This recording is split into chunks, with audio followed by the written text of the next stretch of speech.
Hello Rebels! After a very long 5-week hiatus, we are finally back, and in honor of a rural wedding in May, we have decided to do something a little fancy. Today we're going to do my take on Julia Child's classic Boeuf Bourginion. Her recipe, when you read it originally, is very complicated, and you look at it and go, oh my god, how can I possibly make this?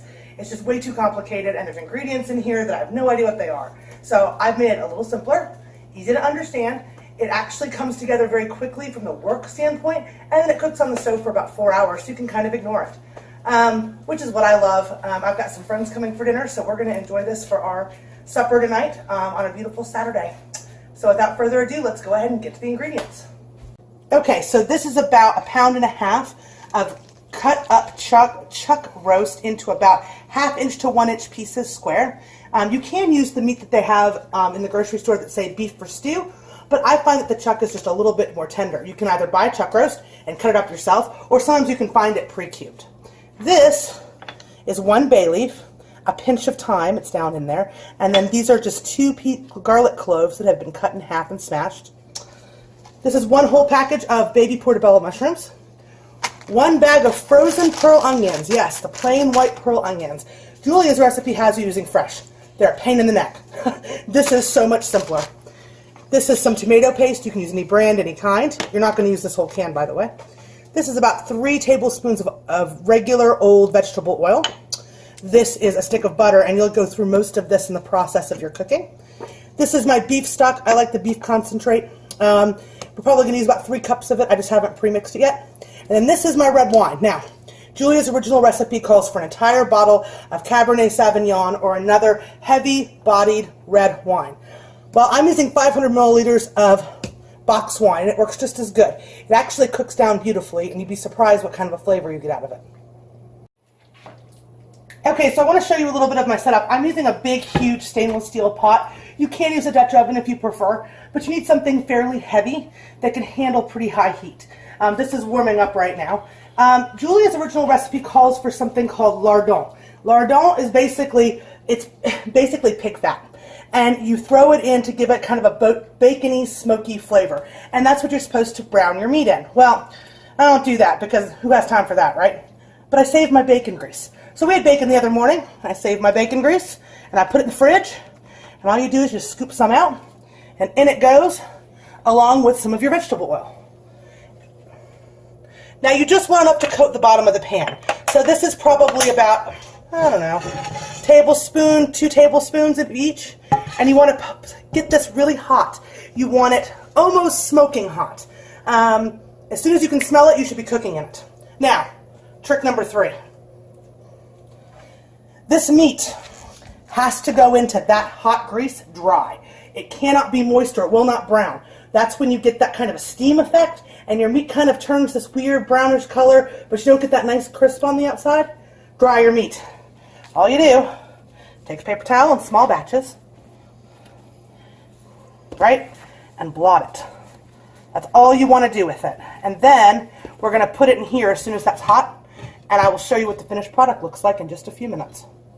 Rebels, notice how we've got a really nice quick cook going on the outside of this. I've got this over medium-high heat.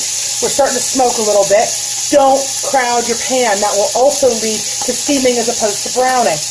Long-handled tongs, important. Don't burn yourself. It will stick a little bit. That's normal. You get a sear on it, you give it a stir.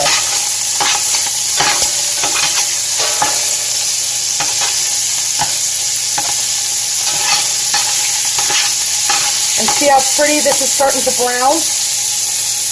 See how nice we've got that brown going on? Right. So we're going to do this with all of it until all the sides are brown. Now they don't all have to be perfect, obviously, because that would take a year and a day. We are not a fancy French restaurant. However, you do want a nice sear on your meat. And I will be back once we've gotten all this meat browned. Okay, so this is my last batch of meat. This has taken me about 10 minutes.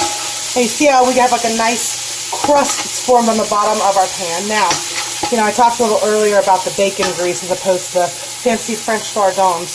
You know, you can also just use veg oil.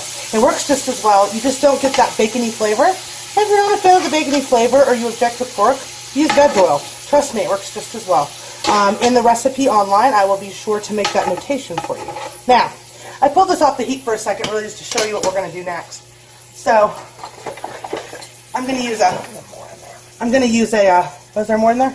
There's more in there. There's an extra one. Look at that. All right.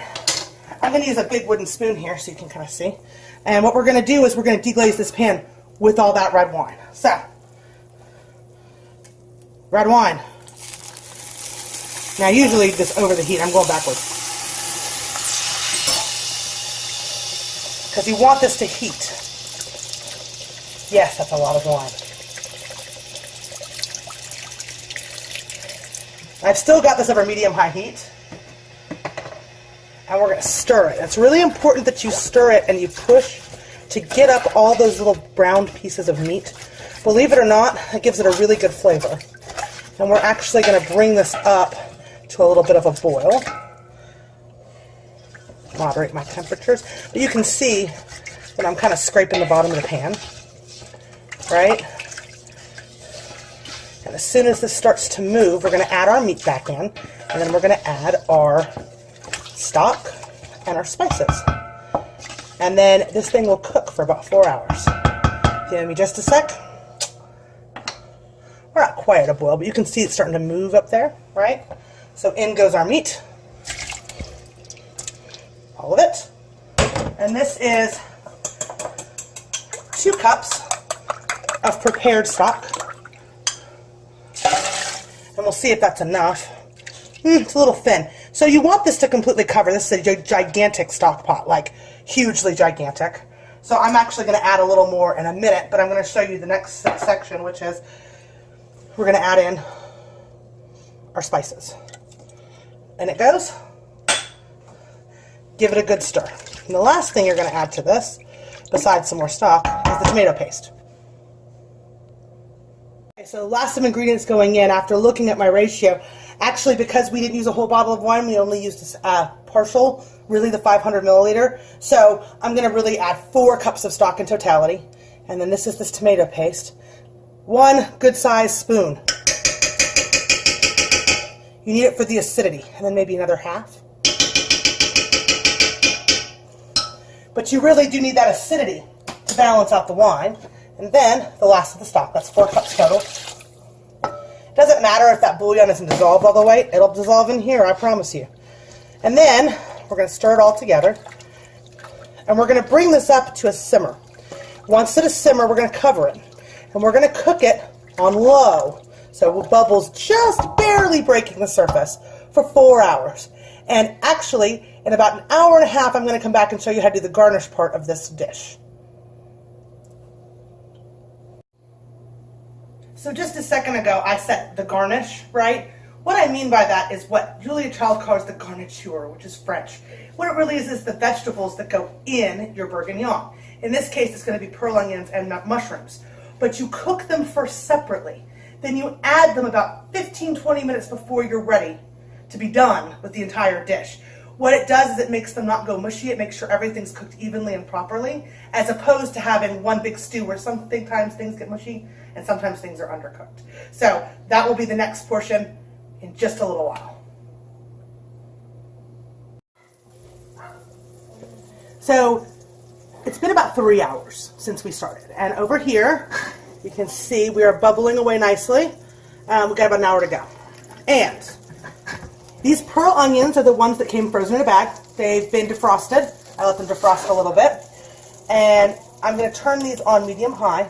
Notice there's 2 tablespoons of butter. And now you put some water in. And you're going to put them, not enough to cover, about to come out. What Julia says is it should come, quote, halfway up. So you don't want to cover the onions completely. In this case, it took about 3/4 of a cup of water for this particular pan. But it really is all about the pan you use. And we're going to bring this up to a boil. The next thing we're going to do for our veggies is this is 2 tablespoons of melted butter. Now I have washed and cut these portobellos into quarters, and we're going to brown these mushrooms up. Now, like the meat, don't crowd your pan. These should be nice and dry, right? We're just going to very gently put some in the pan. Don't try to do them all at once. And we're going to saute these so they're golden brown. Now, a couple tricks. Number 1, Salt is your friend. See if I can find the salt. And pepper, right? So just a little salt, a little pepper, and a little garlic powder.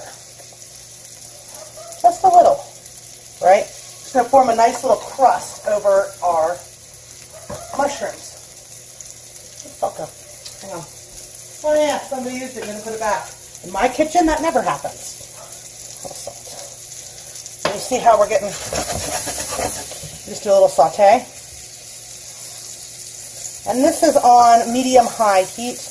Again, I have my nice stainless steel status pan. Can you use another pan type? Yes. But you really want these to brown up. And I'll show you toward the end how this looks once we've gotten them browned, actually. See how nice and brown that is? You want all your mushrooms to look like that. But I will show you after we've done another batch or two of these. Okay, so these have been going for just a couple of minutes. Since these were frozen, you don't have to cook them like you do in Julia's original recipe. I just brought it up to a boil. The butter's in there. Now I'm going to turn it off and cover it.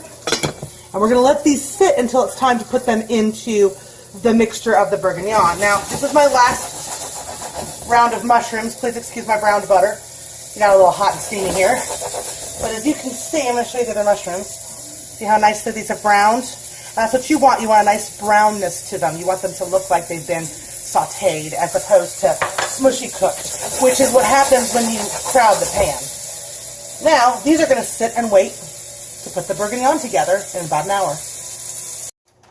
All right, so I just dropped my egg noodles in to go ahead and cook because we're at the last 15 minutes or so.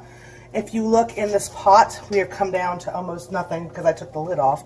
But the way to test this, right, is just give a little squeeze. If it falls apart, it's done. So this has been cooking pretty much dead on 4 hours. Now, we have our onions, our pearl onions with this lovely water that is onionated and buttered, and we're going to dump it straight in. Whole thing. In we go. Then we have our mushrooms, right, which we have sauteed, but there's some butter in here. In we go. Now, we're going to turn the heat up to about medium because we do want this to simmer a little bit because we want all these flavors to melt. Now, at this stage, you don't have to cover it. You just kind of let it come up to a simmer and let that simmer while your noodles cook. Now, you do not have to use noodles. You can use mashed potatoes. You can use rice as your base for your bourguignon. And I'm going to show you how to make the thickening part of this. So this is about 2 tablespoons of flour, and this is 2 tablespoons of very softened butter. And I'm going to take this with my rubber spatula, and if you've seen previous episodes, you've seen me do a reverse roux before. That is what this is. And all I'm going to do is smash it together. And as soon as this is all combined, we will add it to our broth, and I will show you how to do that in about a minute and a half. We've gotten up to a nice little rolling boil here. All of our flavors are melding. At this point, taste your broth very carefully. It might need salt, it might need pepper. This is when you taste because we're basically going to take this and condense the flavor by making a roux. Now, I use a ladle for this portion of our show because I like this to be a little neat. I'm just going to take a couple ladles of broth, trying not to get anything else in here. Yeah, I got an onion. And we're just going to mix this really well. And it's going to form kind of a super thick, looser paste. Right? See how that's forming up a super thick, loose paste? But you want to make sure you combine it really well because you don't want lumps. If you need more broth, don't be afraid to add it. Oops, made a mess. When do I not make a mess? I swear, I think every single episode I have said, oops, I made a mess. Literally, since we started. And I'm going to turn this, ooh, it's very, very hot, in. Whew, I'm burning my fingers. And in we go. And then this is going to thicken this broth. And you can see already how it's kind of congealing. I'm going to take it off the heat here so you can see it a little better. Hopefully without burning myself to death. And you see how we now have a thickened stew with our onions and our mushrooms. And now I will show how we serve this. Egg noodles, and I'm just going to dip on in here and pull out some of this lovely stew. And you can see how we're slightly thick. We're not super thick. And the meat, our onions, And our mushrooms have all nicely combined. And there you go. And that is how Julia Child Boeuf Bourginion a la Saucy Rebel is done. This is Saucy Rebel signing off. Have an awesome week, y'all.